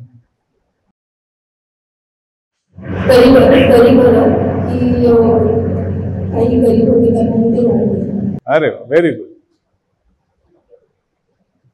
तर अशा पद्धतीने आपण आपल्या ह्या निगेटिव्ह कुठच्याही गोष्टीकडे पॉझिटिव्हली कसं बघायचं हे आपण शिकायचं आहे. म्हणजे जरी ऍडिक्शन असलं, ऍडिक्शनकडे जात असलो तरी आपण लगेच त्याच्यातनं निराश व्हायचं नाही, त्याच्यातनंही मार्ग निघू शकतो. आणि जर आपण आपल्यावर काम करायचं ठरवलं तर आपण त्याच्यातनं बाहेर पडू शकतो. आणि त्याच्यामुळे हे असं मोटिवेशन आपण स्वतःला सतत देत राहिलं पाहिजे की हे जे मोटिवेशन आहे हेच आपल्याला पॉझिटिव्ह चेंज कडे नेत असतं पुढे. पण मी जसं म्हटलं की जर सिव्हिअर ऍडिक्शन असेल, मोबाईल ऍडिक्शन हे जर सिव्हिअर असेल, तर ते का असतं, कारण कुठेतरी त्या आवेगावर कंट्रोल त्या व्यक्तीला ठेवता येत नसतो. अंडरलाईंग जसं म्हटलं की OCD सारखा मानसिक विकार असू शकतो, किंवा ती डिप्रेशनचं ते लक्षणांचा तो भाग असू शकतो, किंवा काही वेळेला काही इतर स्किझोफ्रेनिया सारख्या मानसिक विकारांमध्ये सुद्धा मोबाईल ॲडिक्शन हे होऊ शकतं. त्यामुळे अशा काही मानसिक विकारांचा तो भाग असेल, किंवा अंडरलाईंग त्या असतील, किंवा सिव्हिअर ॲडिक्शन असेल. मगाशी मी जे ते स्कोरिंग दाखवलं त्याच्यामध्ये 80 ते 100 मध्ये जर एखाद्याचं स्कोरिंग येत असेल तर अशा वेळेला मग औषधोपचार सुद्धा करावे लागतात. औषधं सुद्धा त्याच्यासाठी अवेलेबल आहेत की ज्या औषधांचा योग्य काळ आणि योग्य पद्धतीने आपण जर ती घेतली आणि योग्य काळ घेतली, आम्ही सांगू डॉक्टर सांगतील तितका काळ घेतली, तर नक्कीच त्याच्यामध्ये फरक पडू शकतो. म्हणजे मला आठवतंय की एक मुलाला त्याच्या आईने तो 12वीला असताना माझ्याकडे आणलेलं होतं, आणि असाच तो जवळजवळ 8-9 तास मोबाईल वापरायचा, रात्री झोपायचा नाही, आणि असं सगळं त्याच्या अभ्यासावर परिणाम व्हायला लागलेला होता. आणि मग त्याला बेसिकली तो कुठेतरी त्या इम्पल्स कंट्रोलचा प्रॉब्लेम होता, आणि त्याला उपचार दिल्यानंतर एसिटालोप्राम नावाची आम्ही गोळी, त्याला जे औषध आहे ते दिलेलं होतं, आणि ते दिल्यानंतर त्याच्यामध्ये अर्थात इतरही बिहेव्हिअरल थेरपीचेही पार्ट मी त्याच्या जोडीला त्याला सांगितले की कसं त्याने स्वतःला वेगळ्या गोष्टी डायव्हर्ट करायला पाहिजे, किंवा असंही ती पण थेरपी दिली. पण त्या औषधोपचार आणि त्या मानसोपचार दोन्हीच्या माध्यमातून त्याच्यामध्ये खरंच अक्षरशः त्यांनी मनाचा त्याचा ऍक्सेप्टन्स पण होता. त्यांनी जसं आम्ही सांगितलं तसं त्यांनी केलं, आणि अक्षरशः तो आल्यापासून जवळजवळ 5 महिन्यांमध्ये त्याचं ते ॲडिक्शन हे पूर्णपणे बंद झालं, आणि त्याचे मार्कांमध्ये आणि याच्यामध्ये पण सुधारणा ही व्हायला लागली. त्याच्यामुळे ह्या उपचारांचा खूपच चांगला उपयोग हा होत असतो. पुढे तर शेवटी असं म्हणतात की prevention is always better than cure. म्हणजे ऍडिक्शन झाल्यानंतर ऍडिक्शन व्हायची वेळ कशाला येऊ द्यायची. ऍडिक्शन झालं तर काय करायचं ते सांगितलं, पण ते होऊच नाहीये म्हणून आपण काय करायला पाहिजे. तर आता अगदी आपण नॉर्मल रेंजला असू किंवा माइल्ड रेंजला असू तरी सुद्धा आपण जास्तीत जास्त पुस्तकं वाचणं आणि ground sports activity sports activity वाढवणं हे आपण पहिले करू शकतो. की घरात सगळ्यांनी मिळूनच आपण मोबाईलचा वापर कमी करून पुस्तक वाचणं किंवा या पुस्तक वाचण्याला जास्त महत्व द्यायला पाहिजे. किंवा ग्राउंड स्पोर्ट्सच्या ऍक्टिव्हिटी, प्रत्येकालाच काही वाचनाची आवड असेल असं नाही, पण ग्राउंड स्पोर्ट्सच्या ऍक्टिव्हिटी किंवा बाहेरची अशी कामं करणं, म्हणजे बाहेर खेळणं किंवा गार्डन मध्ये काम करणं किंवा इतर कला असतात, म्युझिक किंवा ड्रॉइंग, त्याच्यामध्ये जास्त भाग घेणं, या गोष्टी आपण एनकरेज करू शकतो. आजकाल सगळ्याच क्लासेस, कॉलेज किंवा सगळीकडेच जो एकूण ऑनलाईन किंवा PDF किंवा व्हिडिओ ह्याचा जो वापर आहे तो कमी करून जर टेक्स्टबुक आणि बुक रिडिंगचं जर हे आपण सगळ्यांनी मिळूनच म्हणजे शिक्षण क्षेत्रातल्या सगळ्यांनीच मिळून ठरवलं आणि ते कमी केलं तर नक्कीच हे होऊ शकतं. म्हणजे कालच त्यांचा मुलगा 12वीला आहे आणि ते पालक माझ्याशी बोलत होते, तर ते म्हणाले की अहो मुलगा तू नक्की मोबाईलवर अभ्यास करतोय का त्याचा गैरवापर करतोय हे कळत नाही. पण आम्ही जेव्हा त्याला विचारतो तेव्हा तो तेच म्हणतो की सगळा अभ्यास PDF वरच असतो, सगळ्या PDFच येतात आम्हाला, मग आम्ही काय करायचं. तर खरोखर अशी वस्तुस्थिती आहे आणि त्याच्यामुळे टेक्स्टबुक रिडिंग आणि हे कमी होत चाललेलं आहे. त्याच्यामुळे हे कुठेतरी एनकरेज जर करायचं असेल तर तो वापर शिक्षण क्षेत्रातल्या लोकांनी कमी करायला पाहिजे PDF आणि या सगळ्या गोष्टीचा. पालकांनी पण त्यांचा मोबाईलचा वापर ह्याच पद्धतीने स्वतःहून कमी करायला पाहिजे, पालक, टीचर सगळ्यांनीच. आणि त्याच्यामुळे घरात एकत्र बसणं, एकत्र गप्पा मारणं आणि सगळ्याच म्हणजे सोशल कुठच्याही याच्यामध्ये मोबाईल प्रत्येकाने बाजूला ठेवला पाहिजे. की काही काळ जेवताना, जसं मगाशी म्हटलं की जेवताना किंवा इतर काही वेळेला पूर्ण आपण गप्पा मारूया, हे करूया, अशा पद्धतीने आपण हे करायला पाहिजे. अगदी फॅमिली नातेवाईक जमलो तरी सेल्फी काढणं, एकत्र ग्रुप फोटो काढणं किंवा आणखीन मोबाईलवरच प्रत्येक जण असणं हे टाळलं पाहिजे. आणि त्यामुळे मग फॅमिलीने एकत्र मिळून काहीतरी कुकिंग, क्लिनिंग, घर साफसफाई करणं मुलांना घेऊन पालकांनी करायला पाहिजे. किंवा कुकिंग सुद्धा एकत्र करायला हरकत नाहीये. मोठी मुलं आहेत त्याच्यामुळे सगळ्यांनी त्यांना कुकिंग शिकवलं, त्यांना क्लिनिंग शिकवलं जशा आवडीप्रमाणे तरी हरकत नाही. पण असं सगळ्यांनी मिळून काहीतरी वेळ हे केला तरच तो मोबाईलचा गैरवापर हा टळणार आहे. त्याच्यामुळे ह्या सगळ्या गोष्टी जर आपण मनापासून वापरल्या, केवळ आज इकडे ऐकल्या घरी गेल्यावर विसरल्या असं कृपया करू नका. यातलं काहीतरी तुम्ही नक्कीच याचा वापरण्याचा प्रयत्न करा, तरच आजचं सेशन हे यशस्वी झालं असं म्हणता येईल. पुढे शेवट मीच लिहिलेल्या एका कवितेने करतोय की एक हातातलं स्मार्ट यंत्र गाजवतंय आपलंच तंत्र. एक हातातलं स्मार्ट यंत्र गाजवतंयच आपलं तंत्र, फिरवतंय आपल्यावर मंत्र. एक हातातलं स्मार्ट यंत्र गाजवतंय आपलंच तंत्र, फिरवतंय आपल्यावर मंत्र, हाती ठेवतंय आपली सूत्र.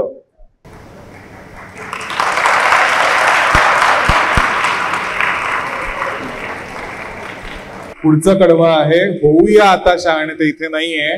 होऊया आता शहाणे, मंत्रावर करूया आता उतारे, हाती घेऊन लगाम स्वतःचे, तरच चमकतील आपले सितारे, तरच चमकतील आपले सितारे. धन्यवाद.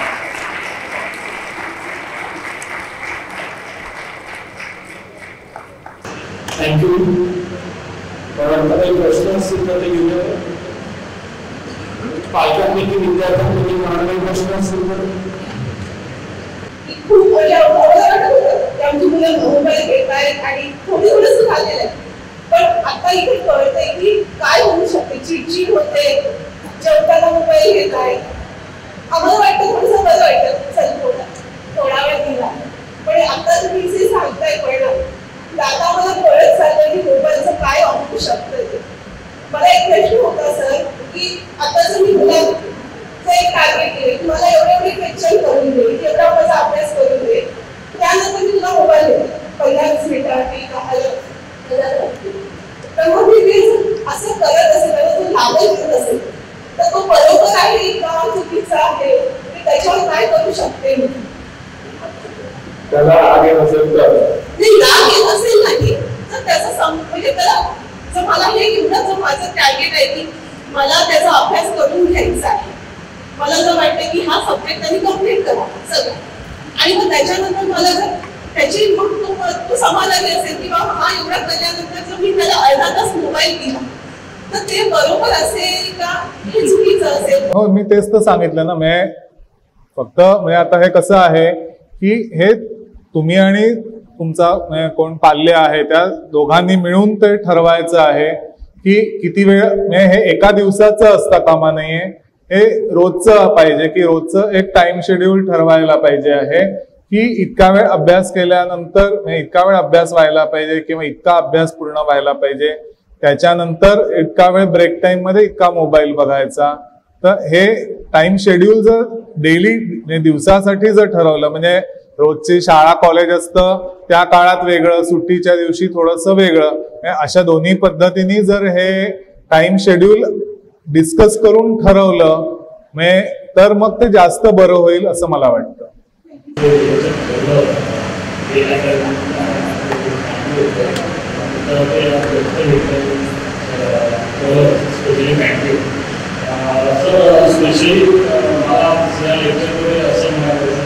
जे आपण बरेच शब्द वापरले मेडिकली आहे मला वाटतं की आपलं बऱ्याच मुलांना आणि मुलांना सुद्धा हे बरेच शब्द डोक्यावर केले असेल, म्हणजे होमो आहे, PCOD आहे. आज ते सगळे जे आजार आहेत ते हार्मोनसाठी आज आपण बोलतोय ते बिकॉज ऑफ स्टार्ट झाले की मोबाईलमुळे त्रास झाला आहे. आणि स्पेशली त्या अँटीबॉडी मुलांची माहिती पुढे झाली त्यांना हे हार्मोन्स करत आहेत बिकॉज ऑफ द यूथ की आज त्या मोबाईलमुळे आपल्या हार्मोन्सची कशी वाढ लागत चालली आहे. स्पेशली थँक्यू फॉर रिअल की आज एक स्टेप पुढे गेले मुलांकडे की आपण हार्मोन्स बद्दल बोलतोय. या मोबाईलमुळे आपल्या हार्मोन्सची काय प्रॉब्लेम झाले. Specially thank you. तर आज चांगलं लेक्चर दिलं तुम्हाला एवढंच सिन्सिअरली घेतलं नाही आहे म्हणून की एकदा रिवाईज करा की सरांनी आज काय काय सांगितलं. Specially thank you once again. आणि तर हे असे लेक्चर तेव्हा मला आवडेल. आमच्यासाठी एक फॅमिली गोष्ट आहे. माझी मुलगी आता 11th स्टँडर्डला होती. ती मोबाईलमुळे जास्त सगळ्यांनी तुम्हाला समजावून झालेलं आहे सर. आता खरोखर 1 महिना झाला तिने क्लास पण सोडलेला आहे. पण हे जे लेक्चर्स आहेत सर ते प्रत्येक स्कूलमध्ये व्हावे असं मला वाटतंय की त्यासाठी तुमचे प्रयत्न असावेत. काही आता मी तिला इथे आणायचा खूप प्रयत्न केला पण ती आलेली नाहीये.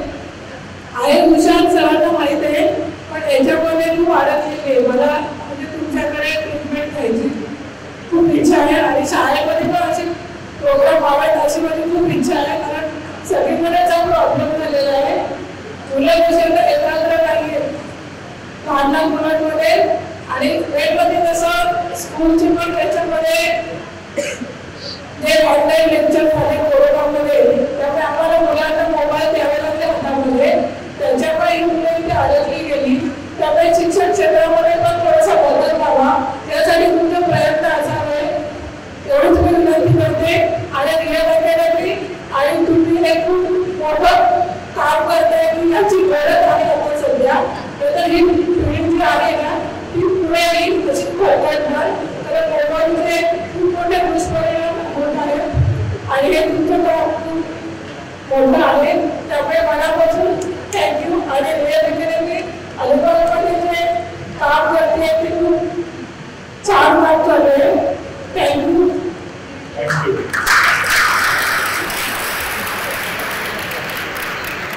दोन गोष्टीच वेगळ्या सांगायच्या. तुम्ही आता हा अभ्यास शिकवला. तुम्ही आता हा जो अभ्यास शिकवला तर मला रिअल अकॅडमीच्या जे स्टाफ मेंबर आहे किंवा पवार सर माझे फार जवळचे मी म्हणेन त्यांनी होमवर्क करून घ्यायला हवा असं बरोबर आहे. बरोबर म्हटलं की आता आम्ही सांगितलेलं आहे पण ते इम्प्लिमेंट करणं हे सगळं तुमचं काम आहे. काळाची गरज आणि ते करत राहतो की नाही ते आता क्लासमध्ये बनतील. ओके म्हणजे माझ्या तर तेही असं म्हणेन मी काहीच नाही. तुम्ही आणि रिअल अकॅडमीमध्ये प्रवासन आणि स्टाफ म्हणजे फार चांगले अतिशय उत्कृष्ट आहे. तर होमवर्क काय करायचा असं मी थोडंसं सजेशन करेन. माझं चुकलं तर माझं आणि योग्य असेल तर सर्वांचं असं समजेल की पवार सर किंवा रिअल अकॅडमीची जी टीम आहे त्यांनी थोडंसं सरांनी ज्ञान दिलं की मुलांमध्ये ते सर मुलांमध्ये शब्द तसे शब्द आपल्यालाही नाही कळले नसतील मुलांनी कळले नसतील पण त्याचा परिणाम जो आहे तो परिणाम तुम्ही थोडा का होईना या टीमनं मुलांवर एक उदाहरण देऊन किंवा सचित्र मताशी जी फिल्म छोटी दाखवली अशी या वस्तुस्थिती घराघरात होत चालली आणि ती होणार नाही होऊ नये. तुमच्यावर त्याचा दुष्परिणाम होऊ नये यासाठी तुम्हाला गरज असते म्हणजे मुलांना गरज असते. मुलाला हे माहीत नसतं की ह्याच्यानं असं होईल.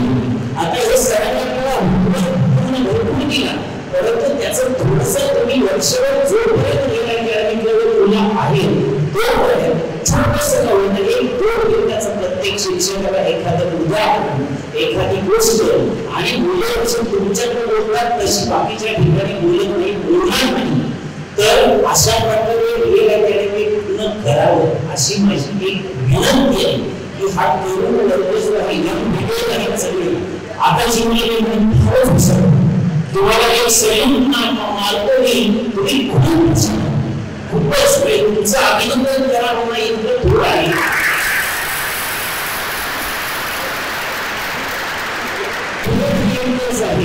तुम्हाला की की जेवणामध्ये मीठ किती असावं हे तुम्हाला आईने शिकवायला हवं.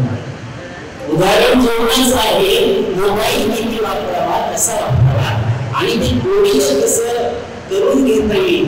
तर पुन्हा मी थांबतो इथे, पण विनंती तीच राहील की रिअल अकॅडमीवर थोडंसं चॅलेंज आहे. तुमची बॅच चांगली आहे, तुमचं मार्गदर्शन फार चांगलं आहे. एक छोटासा विषय थोडासा डायव्हर्ट करतो 1 मिनिटासाठी.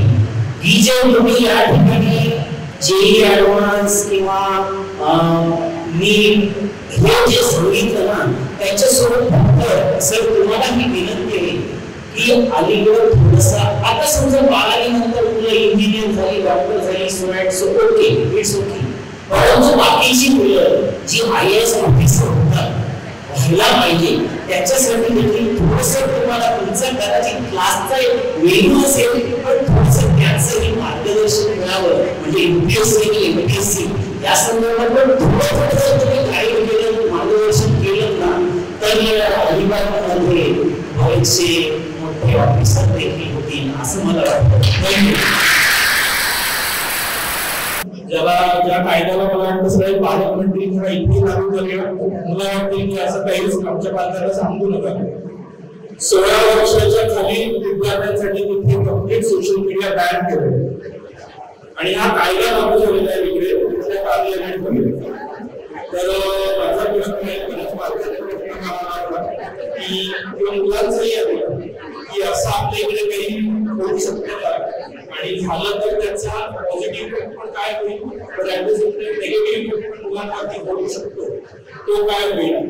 आणि मला वाटतं आता प्रश्न आहेच, हे उत्तर की पालक रेडी होईल त्या गोष्टीला, विद्यार्थी रेडी राहणार कदाचित, पण ओव्हरऑल हा कायदा किती लागू झालाय त्याबद्दल थोडंसं सांगा. सगळेच प्रश्न म्हणजे कायदा हा चांगला भाग आहे कायदा करणं, पण कायदा करून सगळे प्रश्न सुटतातच असं नाहीये. हेल्मेट सक्तीचा कायदा आहे, वाहन 4 चाकी चालवताना सीट बेल्ट लावायचा कायदा आहे, पण आपण फक्त RTO वाला दंड घेईल म्हणून आपण ते घालतो. आपण किती मनापासून आपल्या सेफ्टीसाठी ते नियम वापरतो. हे जर आपण गाडीत बसल्या बसल्या की केवळ समोर RTO वाला दिसल्यावर आपण सीट बेल्ट लावला तर त्याला काही अर्थ नाहीये. पालक आले म्हणून आपण मोबाईल ठेवून दिला असं करणं योग्य नाहीये. किंवा त्याच्यामुळे कायदा झाला तरी चोरी छिपे वापरण्याची कायद्यातल्या पळवाटा काढण्यात आपण भारतीय फारच हुशार आहोत.